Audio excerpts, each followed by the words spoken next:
गोपी को साधु की सलाह। नंदापुर नामक एक गांव में गोपी नाम का एक लड़का रहता था। वो बहुत कामचोर था।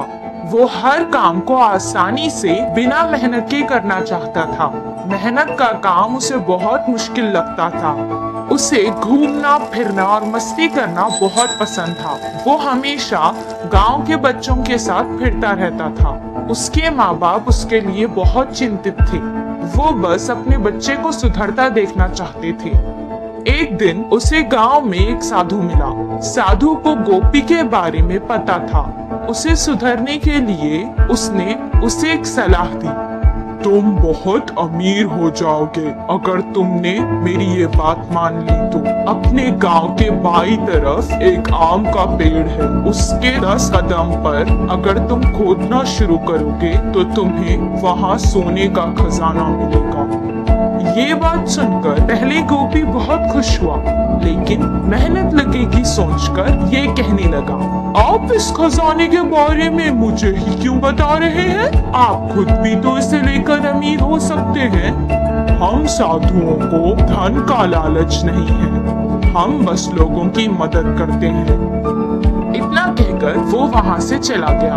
गोपी कहने लगा कि उस खजाने के लिए पता नहीं कितना खोदना पड़ेगा, और अगर इतनी मेहनत के बाद भी खजाना अगर नहीं मिला तो सब बेकार हो जाएगा। इतना कहकर वो भी वहाँ से चला गया। हर काम को वो ऐसे ही टाल देता था। कुछ दिन बाद गांव में पानी बंद हो गया।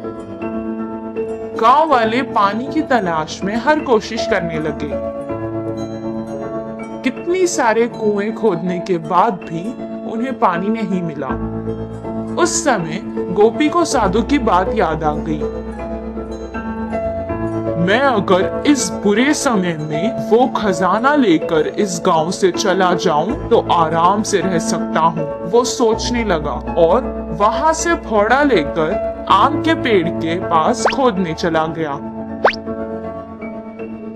कितना खोदने पर भी उसे खजाना नहीं मिला, लेकिन गांव की ऐसी हालत देखकर उसने खोदना बंद नहीं किया।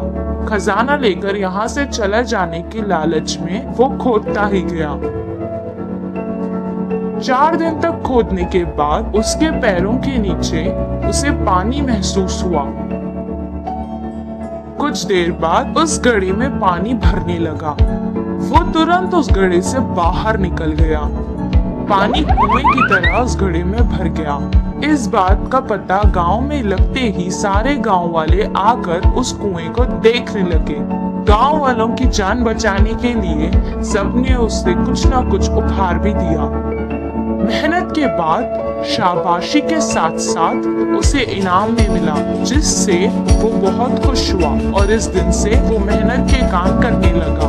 गोपी के कुएं से उस गांव की परेशानी भी खत्म हो गई और सब खुशी खुशी रहने लगे।